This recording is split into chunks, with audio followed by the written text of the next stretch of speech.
Okay, now it's recording. Magandang umaga. Mabuhay, Pilipinas! Mabuhay sa aking mga anak na pinakamamahal sa lahat ng major. Chut lang. Okay, sige na nga. So, first and foremost, hindi ko alam kung bakit may ano sa Friday, bakit laging nawawala ng klase. And during the memo last time, ang sabi is asynchronous classes. Sa pagkakabasa ko, I don't know if I'm the one who's being wrong or wronged. Pero nagulat din ako na may mga nag-synchronous classes. So mali, hindi ko alam kung mali ako. Mali ba ako ng sinin? I believe I have read asynchronous classes. Tama ba? Okay. Na binabasa ko ngayon. Okay. Oh, asynchronous ang sinabi ng ating munisipyo. So I was shocked na merong mga nag-synchronous classes. Siguro na pag-usapan niya ng classes. So I don't know. Anyways, ganito ang gagawin natin. So, I'll be sending you, okay, ganito ang gagawin natin. I'll be sending a new forms. And then, paunahan tayo. Okay? So, ang pinakahuling magsasagot with a timestamp, siya yung pinakamauuna at hindi magpaparecord. O, ayan ha. Ang pinakahuling magsasagot, ang siyang pinakaunang mag-demo. So, I'll be finishing this one para nakafocus na tayo sa lesson planning and demonstration teaching. Anyway, malapit na pong mag-midterm, so I want you to be doing the demonstration teaching. By the way, hindi na ako naka-ano ko ha. Baka sabihin mo, nakabra lang si ma'am. No, I have a spaghetti strap. Baka mamaya bash niyo pa ako na nag-ubad ang person. Okay, so anyways, let's go back with our discussion and contemporary. Okay. Malapit na tayo matapos dun sa ating dinidiscuss. Isn't it wonderful? Okay. So now let's have drama. You know, when I was young, I always tell my students that no, I always tell myself I want to be an artist. No, not the artist na GMA, no. Gusto ko theater arts. Kaya lang, I'm not tall. I don't look beautiful sa siguro sa standards ng theater. Feeling ko hindi ako maganda for that. Ayoko maging puno. Wait, quit doing that. Okay. So, ayoko maging puno. Ayoko mga gilid-gilid. Gusto ko bida. So, since mo hindi naman ako magiging bida, so I didn't apply. Tsaka, I don't know kasi wala ko masyadong ano doon. I just want to attend our our field trip kasi usually sa Greenbelt. So, I'm so happy sa Greenbelt. Greenbelt days, I so love that. But, ayun, hindi na nag-field trip sa college. It's so sad. So, anyway, enough for drama. Let's begin. I want you to watch this monologue. And don't worry, this is just, I think, ilang minuto lang siya. But I cannot play it with you because baka maban tong video na to. So play this one, the Glass Menagerie monologue by Tennessee Williams. And you will realize it's a good one. It's a little bit sad talaga. Alam naman mga themes. And it's just 2 minutes lang. Kaya lang, ayoko nang i-play again. Why? Because baka maban. So, contemporary drama. What is contemporary drama? It is a theoretical works created and performed in the present time or era. It focuses on current issues, concerns, and ideologies, technologies, human relationships, environmental issues, social justice, new techniques, diverse perspectives, innovative forms of expression. But there's a certain time lang. Kasi baka mamaya popular literature na siya eh. Not all ay contemporary drama. Now, the characteristics of a contemporary drama, it is relevant to the current issue. So most of the contemporary drama ay more on mabibigat.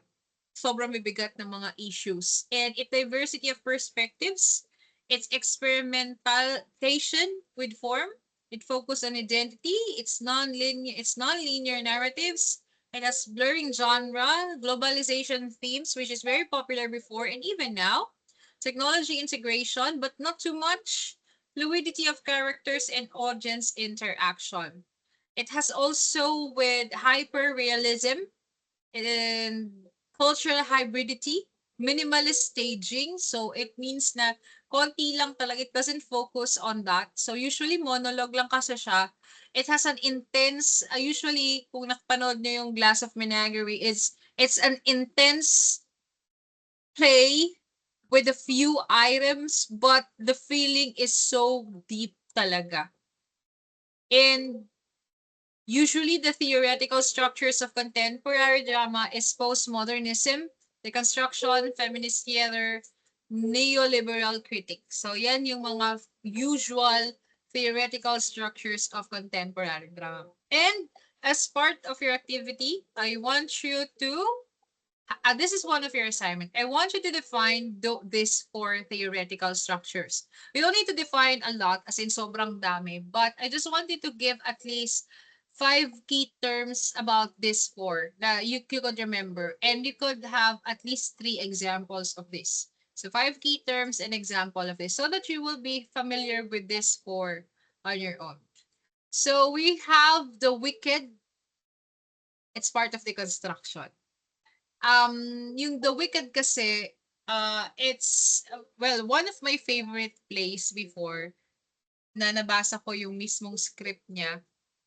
And yung sa Wicked, it's a deconstruction because we believe that Galinda is a white witch which is all good and not about the looks. We believe that the green one is bad. We believe that Oz is really a magician, but he is just a magician. So we deconstructed the older stories, iniba natin siya. It's a deconstructionism part siya. Okay, I cannot play that. So let's perform a chambers theater. Don't worry, we'll be having this. Wag niyo muna itong intindihin sa face-to-face class natin. Wag mo na intindihin to. So, supposedly, you'll be answering issues and challenges in contemporary literature. You could use this as an assignment. Okay, so please answer this one because we could discuss it. Siguro one of these days, pag natapos tayo ng mga, pag nagkaroon na tayo ng room. Okay, so tayo actually may room tayo at gagawin ko ng paraang magka-room tayo. Ang ano lang natin talaga ay ano, pero i-rundown natin yan. Siguro before we have an examination, we'll gather first whatever happens before we exam, perform the things that we need to perform, and so on. Okay. Yan. Please do your assignment. So now, popular literature, my favorite. Talaga favorite ko. Favorite. So, let's see if you can identify these symbols. Which do you think this came from? So the first one, 9 3/4. Kasi na ba yung ano ko? I forgot. I do have a Harry Potter robe. Yeah, I love Harry Potter. But not too much. But I do love. Hunger Games. Are you familiar with the Hunger Games? Katniss Everdeen. Grabe, naisip ko ngayon, what if ano, magkaroon ako ng gown and then iikot ako, tapos mag-aapoy kayo. Mag-aapoy ako, ganun. Naisip ko, ano kaya kung gano'n ng transition, makapag ano tayo. Akala ko nga sa night, sabi ko, gano'n kaya gawin ko sa TED night. Iikot ako, tapos mag-aapoy. Kaya lang hindi ko naman alam na hanggat sa dulo ay nagpapagpag ako ng red carpet. And, the Game of Thrones. Tama ba? Game of Thrones yan. I think that's Game of Thrones. Now, what's popular literature? Popular literature targets a wide audience and masses. So there's a commercial, entertainment value. You don't need to put a lot of effort as long as kikita siya. Okay na yun. And what is the nature of literature? Expression of human feelings, thoughts, and ideas that can be oral and written. Show a life and experience of an author also is part of it. Kasi, right now, even if literature is quite different, may mga traces siya na parang kagaya sa author na.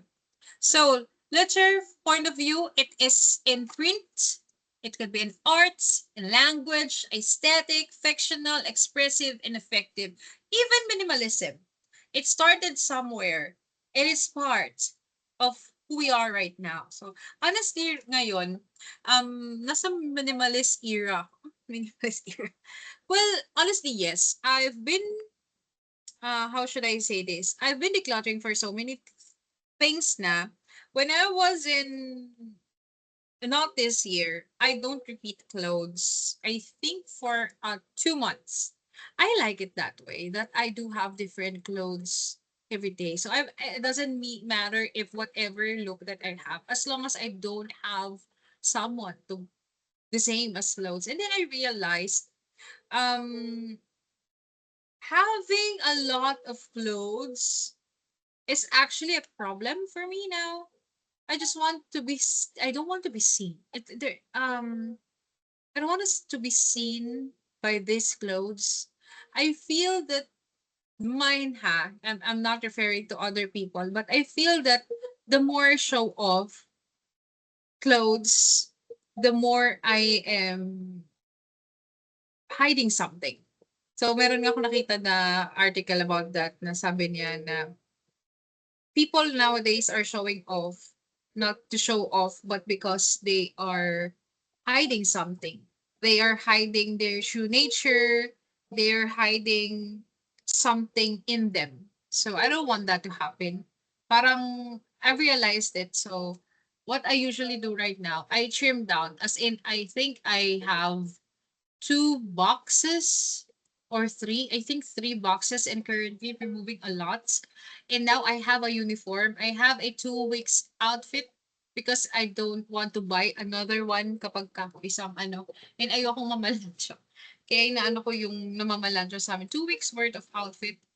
And for me, it's okay kasi I don't think I don't think a lot. So ito na yung dalawang tong. Partner na sila, okay na yan. The color matches, everything matches, and whenever I go up, diretso na. Wala na akong iniintindi. For me, it's good. I think there's an area. The reason why minimalist is now part of who we are, most of us right now. It's not because of the aesthetic value of minimalism, not just that, pero marami kasing nakikita yon. But it's because of we are focused on consumerism. We are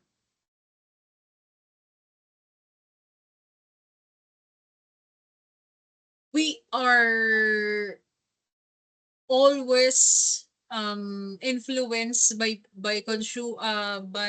the market to buy stuff every single time, because you need to buy the stuff even if you don't need this stuff. So this actually causes problems, not solutions. So yun ang problema. And then, the more we acquire, the more stress we have. Kasi sabi nila, the more things that we have, the more things that we need to deal with. So it starts to become a problem. So yun. Now, there are two forms of literature. We have imaginative literature and non-imaginative. When we say imaginative, it has poems, short stories, novel, plays, and the literature of power is highly connotative. So it means that it is not dictionary meaning. Non-imaginative naman, we also have non-fictional literature. My favorite for that is Mitch Albom's works. I love Mitch Albom, especially Tuesdays with Maury. I love Tuesdays with Maury. That is one of my favorite book. And whenever I feel down and I don't want to be a teacher, I read a book. Pero siguro 2 beses pa lang. And I usually love books about my profession. That's it. In categories of literature, we have literary text and non-literary text. Sorry na mali yung ano ko, no? When we say literary text, textual meaning and referential meaning, while non-literary text is more on referential meaning. So appeal, something that makes the viewers or readers attracted and interested in literary piece. It's very important for popular literature to appeal for the viewers. Kasi popular siya because of so many things. Because it's catchy, it taps what the readers want, not what the readers need. Gusto nila yan. So entertainment function is pleasure reading. We love to read and sometimes we love to watch. I want you to have reading sessions. I want to have reading sessions with you. Kaya lang ewan ko kung kailan siya mangyayari. Right now, I think naisip ko rin naman yung mga sinabi niyo, "Ma'am, do we really need to donate books?"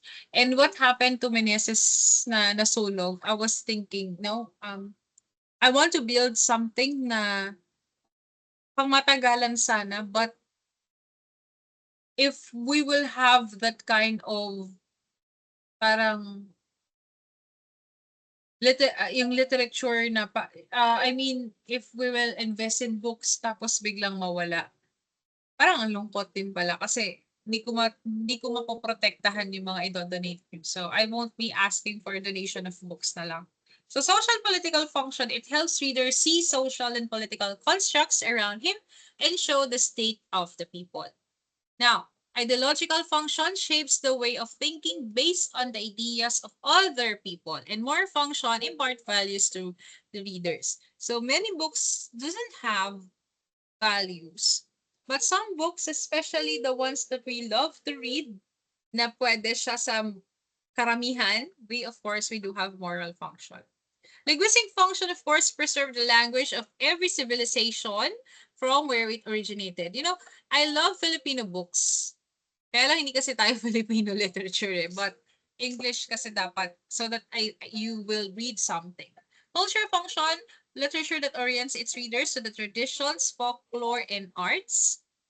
And we also have educational function, used to teach about human experience and things that can be learned. Function siya ng literature. Historical function, eliminated scripts, stones, tablets, and ancient texts that happened in the place they originated.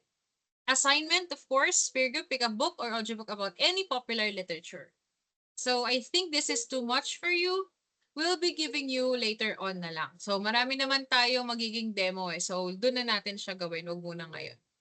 So introduction to popular literature, we're already done. So popular literature genres that is very, is romance, science fiction, detective stories, and comic books. I love these four.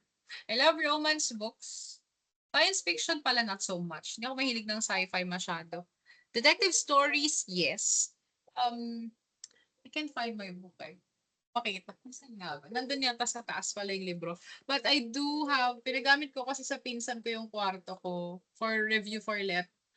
And I can find my book about detective slash murder. It's really good. Okay. So romance is a narrative genre in literature. It's a mysterious, more on adventurous, spiritual storyline, and focus its quest that involves bravery, strong values, and not always about love, interest. Baka masabi niyo, ay romance, bakit walang romantic thingy? Okay, someone's calling me. There are different types of romance. We do have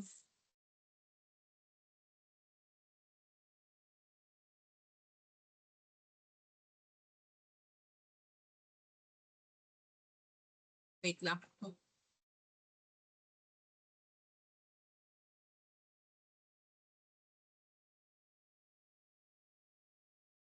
Wait only. Ayan, nilak ko na, tinanggal ko na. Okay.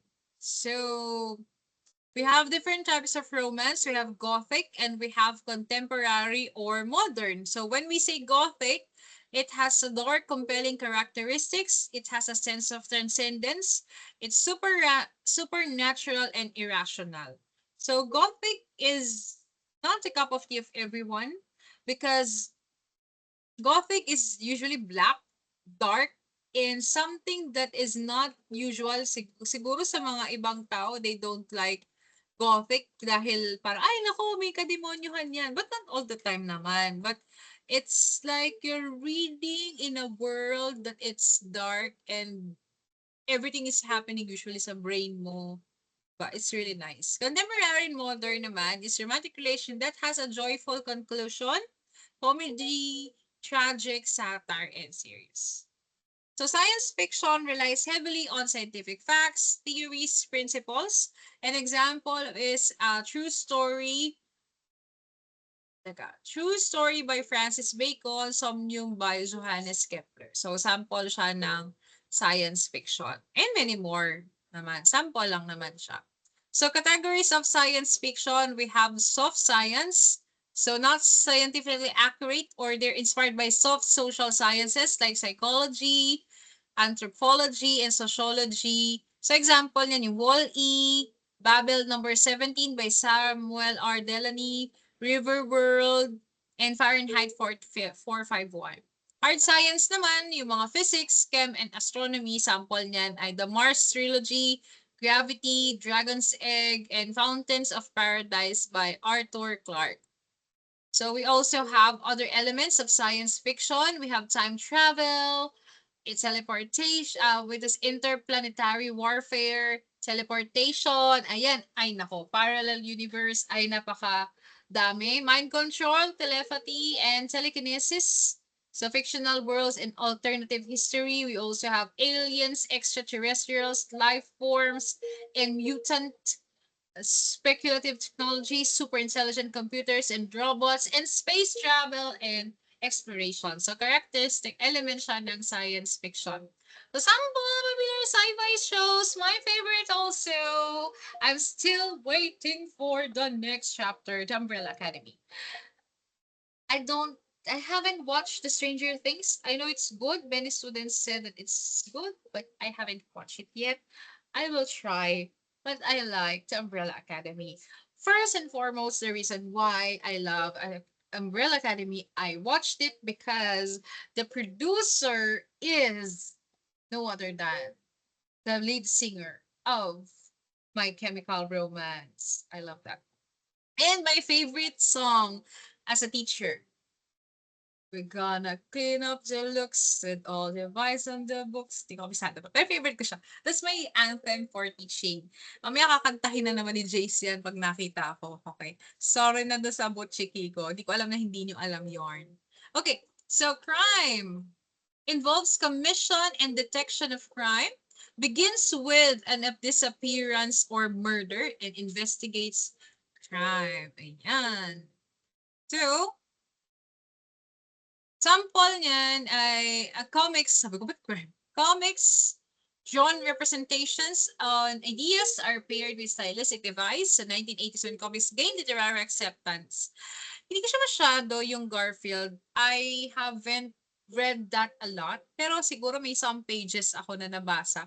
But back then, I was young, so I don't understand why Garfield is so popular. Hindi ko masyado siyang nakita. So, next is contemporary and popular literature. So, feeling ko hindi ko na delete yung mga title. So, anyway, konti na lang. So, let us now check your understanding between contemporary and popular literature. So, supposedly, you will go to your group, but we cannot do this activity on our own. So, we will have a separate activity na lang. Sorry. Now let's have the emergent literature. So question to ponder, what stories have you read that sound like your own? Ano mga stories na yun? Okay? So, what if your poem, blog, or short story becomes the next required reading? Let's watch the short video. This is 1 minute short film. Just 1 minute. You could watch this one. Okay, baka sabihin niyo, sobrang dami ko pong pinanood. 1 minute lang. Huwag kayong maarte. Ito na naman tayo. Okay. So what is emergent literature? So when we say emergent literature, it literary works, new trends, and the voices new developing, gaining recognition, beginning to influence the literary scene. It highlights the writers, themes, and forms that have not yet entered the mainstream. It has promise and innovation. Now, the key characteristics of emergent literature, culturally relevant, changing societal dynamics, global migration, digital life, hybrid identities. May also new voices, young, marginalized, underrepresented authors. Kaya nga sabing emergent, so bago. Kaya nga nandun innovative forms such as blogs, spoken word, digital storytelling, social media-based writing. Ay, may favorite ako dyan, yung mga social media writing, yung mga I forgot the vlog. It's a Facebook post, but usually about horror stories. Spookify. Yes, the Spookify. So I love that. I've been reading Spookify before. Meron daw na isang yun yung laging sinasabi na kapag daw pupunta ka sa ibang lugar, lagi ka dapat may dalang kalamansi. Tapos meron, tawang-tawa ako, meron daw isang university, which is Bulso dun sa Spookify, na feature ang Bulso. Sabi daw doon ay, mayroon, meron silang parang, dun daw sa, I think it's Carpe Hall, there was this, ano daw, tumakbo daw sila kasama yung prof nila kasi panggabi sila. Doon sila sa Carpe Hall, doon sa fourth floor nagkaklase. Tapos pagtakbo nila, takbo daw sila kasi may umahabol daw sa kanila na multo. So tawang-tawa kami kasi, well, there are some stories about that one. So Spookify, ayan, I read that one. Fresh perspectives sa contemporary issues, identity, culture, experiences. So usually, yung mga bago ngayon, yun yung mga emergent literature. So it's creative nonfiction, hyper poetry, chick lit or chick literature, illustrated novel, graphic novel, text talk novels, manga, digifiction, doodle fiction, flash fiction, science fiction, blog, and many more. Lahat ng bago ay part niya. So creative nonfiction tells a compelling story, uses engaging writing styles, which is very popular these days. Techniques are some from fiction, may scene breaks, cliffhangers, flashbacks. An example niyan ay memoir. So, Becoming by Michelle Obama. If you have this book, pahiram, mahal siya. Apaka-pricey nitong libro na to. Personal essay, literary journalism, and travelogue. Yan. We also have hyper poetry. Please check this out. Baka kasi maano na naman to. But this is this one. Digital poetry that utilizes hypertext markup, nonlinear. Supposedly, you will click and click. So, pa-check to. Watch me whip butterflies. So, please check this out. Konting minuto lang yan. Huwag kayong wag na, baka mamaya magrereklamo na naman ng 2A. Oh, that is just 39 seconds lang. So what is chick lit or chick literature? Romantic and personal themes about dating, breakup, weddings. So usually yung mga uso sa Hollywood, humorous, Legally Blonde, yes, that one. Humorous and conversational tone, strong female lead navigating modern life, Princess Diaries, The Devil Wears Prada, yun. Contemporary settings, office, social media, culture, cities, example, ayan. So, The Devil Wears Prada. We also have illustrated novel, which combines traditional text with visual elements. Artistic visual enhance the reader's experience, mood, and understanding. So features niya medyo mahabang narrative, integrated visuals, may have traditional prose, dialogue, or inner monologue. Illustrations are essential to the story, not just decorative. So often appears to young adults, graphic novel readers, or visual learners. Example is the invention of Hugo Cabret, Miss Peregrine's Home for Peculiar Children by Ransom Riggs, and The Diary of a Wimpy Kid. Diba, kung mapapansin nyo, ang nabasa ko kasi yung dalawa, yung Miss Peregrine's Home for Peculiar Children at saka yung Diary of a Wimpy Kid. So, Miss Peregrine's, parang di mo alam kung totoo ba to, may picture siya. Bakit siya may picture? Does it mean na sila talaga? Is it real? And then Diary of a Wimpy Kid, talagang para kang nagbabasa ng diary kasi para siyang sinulat lang. Yun yung presentation niya, which is kind of nice, illustrated siya. So we have narratives from which story unfolds primarily through may text message, yung text talk novels, may chat, social media style. So pwede siyang yung mga napapanood natin ngayon sa TikToks, ayan, mimicking real-life digital communications. So features niya ay para ka lang chat or conversations, paano ba yun, may mga ganon, character-driven, minimal narration, kasi nga parang sila lang yung nag-uusap. So yan, something like that. Manga, do I need to ask for more? So love natin ang manga. So, some of you have meron ako dati, my first ever manga was Vampire Knight. Grabe, yung friend ko, meron kasi silang sariling print. No, we're not friends, we're just classmates. Hindi niya ako tinuring na friend. Ah, charot. Okay. But I borrowed this ganong kakapal. And then, sabi ko, pinrint mo to lahat? Eh, mahal naman ang print nung panahon, hindi naman piece of print. Oo, marami kasi kaming ink tsaka paper. Ay, sosyal mo naman. Pinrint niya yung buong manga. Sabi, tsukan. Galing naman ito. So, manga, of course. Do I need to ask? Digifiction, kagaya nung kanina, hyperlinks that are connected to other parts, multimedia components. Ay, hindi ko makakalimutan dito. Merong isang digifiction, nakakabwisit siya eh. Nanonood ako ng parang I think that's Korean, and I think I'm still in high school when I read that effing digifiction. Eh, nagbabasa ako, no? Tapos, there's a girl. And then, ginagawa siya. Biglang nang gulat. Yung pag-click mo na gano'n, ay, nagaganon siya. Tapos makikita mo yung mukha nung nung babae na yung gano'n. Tapos, shucks, my God. Oh my God. Oh my God. Oh my God. Okay, next. Di ba, basahin mo siya. Manga siya, eh. Kasi hindi mo alam kung kailan may lalapit sa screen. So, that's an example. Tukan talaga yun. Doon ako nag-start na may trust issue sa internet. Kasi nagulat talaga ako. Hindi siya yung yung basta manggugulat lang na papasahin mo. Hindi, babasahin mo talaga yung buong na yon storyline. Tapos, may mga picture siya, tapos gagalaw siya bigla.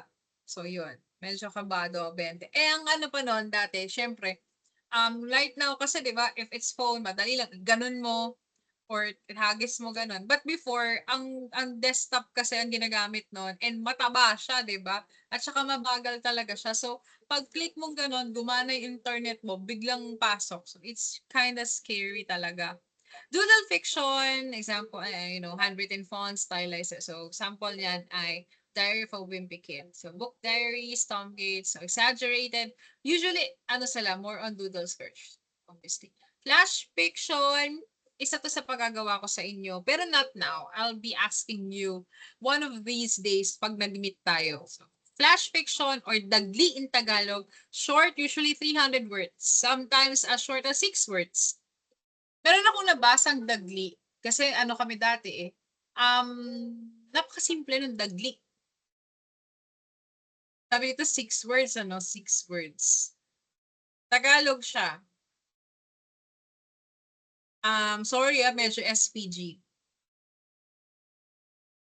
Sabi mo, hindi mo ipapasok. So, 5 lang pala. Sabi mo, hindi siya, sabi mo, hindi mo ipapasok. 5 words. And then, you'll check. Okay, kawawa si ate. O, diba? Parang gano'n. Just 5 words. It's done. That's flash fiction. Okay? Next. Short link examples. Ernest Hemingway's famous 6 word. For sale, baby shoes, never worn. This is so sad. 6 word story. For sale, baby shoes, never worn. So it means that the little girl died. Diba? Okay. I think this one is different. Hindi siya. Wait, sorry. Ito na next.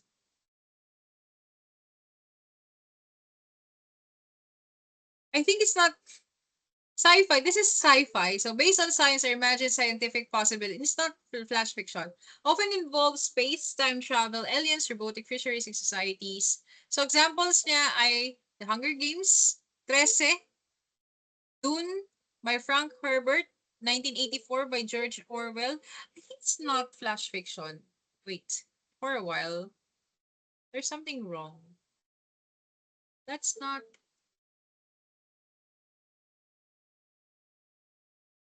I cannot see it.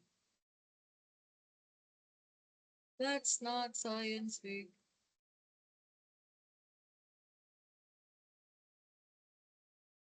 Wait a minute.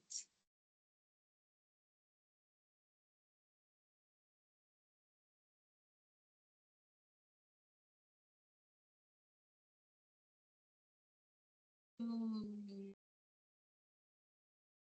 Manga, fiction.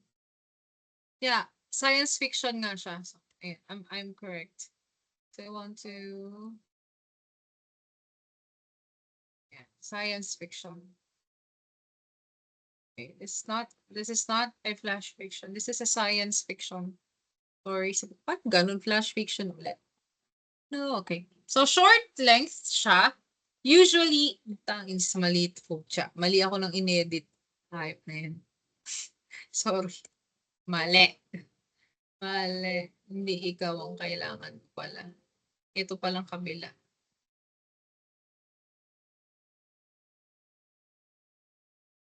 Okay, science fiction. Okay. So based on science or imagined possibilities, often involves space, time travels, aliens, robotics, or futuristic societies, includes advanced technologies, artificial intelligence, and cybernetics. It explores scientific ethics, human behavior, social societal impacts. It encourages critical thinking, imagination, and questioning reality. So example, yan. Nagtaka ako bakit may Hunger Games. Okay, so another is blog. Blog is a regular updated entries or posts, personal or professional tone. It's published online. It could allow comments and interaction. Pwede siyang may hyperlink, images, videos, and other multimedia. So may mga different types of blog. We have personal blog, which is reflection, stories, daily life. Nung college ata ako or high school, nauso yung blog.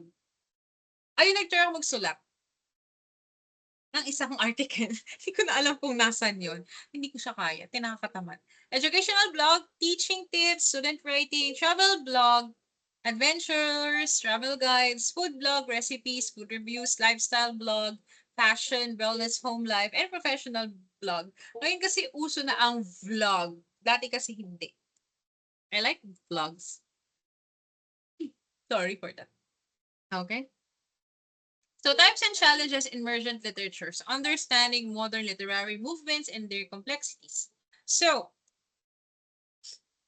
konting-konti na lang. So, emerging legitimacy and literary value. So, emerging genres are often labeled as slow literature. Sorry kasi isa ako sa mga nagle-label ng Wattpad ng ganyan. Kasi hindi siya edited. Before kasi hindi ganun kaganda ang Wattpad. Para ka lang talagang ano, hindi siya maganda talaga nung dati. Maganda yung ano niya, yung stories niya, but it's not edited. So, I want you to practice your writing skills. So, that's why medyo hindi ko siya pinopromote. But right now, it's quite different na. Since it is for leisure reading, okay lang ang vlog. Self-published works vary greatly in grammar, content, and depth. No editorial oversight. So, yun ang problema niya kasi mali-mali ng grammar. So, pag yun ang ginamit nyo, ang mangyayari ay hindi kayo matututong magsulat. Cultural representations also. Global influence may overshadow local voices. Baka mamaya, since wala nang nag-check, baka medyo ma-misinterpret nyo yung mga culture. Yun, parang, kasi ano lang, isang tao lang na wala namang idea, tingin lang niya, ganito, ganyan. So, it's not good. Technological access and digital divide. Emerging literature thrives online, but not everyone has a stable access. But right now, marami nang may internet. So, very popular na talaga siya. So, hindi siya kagaya nung libro. Mas maano na kasi ngayon. So, dati kasi yan yung mga issues, but not now. Hindi na siya ganun. Bite-sized stories, ayan, reader engagement, attention span, may hinder deep reading comprehension kasi konti lang, di ba? Parang gusto natin fast-paced lahat. So, ngayon yung problema. Teacher may struggle to convert emerging text into formal instruction, gap between student interest and the curriculum text kasi mas popular nga yung mga emergent literature. Mas masarap siyang basahin. But right now, nag-iba kasi ng curriculum sa DepEd. Parang puro emergent literature yung nakita ko. And even nung nakaraan, nagulat ako, although it's not emergent literature, Yung Harry Potter kasama sa review ng pinsan ko. Dinidiscuss ang Harry Potter. Which is, what? Seriously? Sabi ko, talaga ba? So it's nice. So now, commercialization versus craft. Trend-driven platforms reward viral stories, but not always written ones. So writers may prioritize like and readers over literary. Parang yung kay Cardo ngayon, kay Tanggol ngayon, di ba? So they're focused on what the madla wants. Sobrang gulo na niya, as in sobrang gulo kasi pinupulsuhan nila yung gusto ng mga nakakarami. So isa yun sa problem. Also, activities. So true or false tayo. Um, you could pause this for a while and write your answers on your book. You don't need to have a correct answer, but at least you could review. Okay? So, I'll pause it, but para hindi magtagal yung oras, you just pause it. So, pause it. So, next, answers, 6 to 10 muna. So, you could pause it again, and then, the answers. Okay? Final activity. Okay, later, please don't do this. I want this to do with you. Okay, so, ayan. So, we're done with our discussion sa lahat.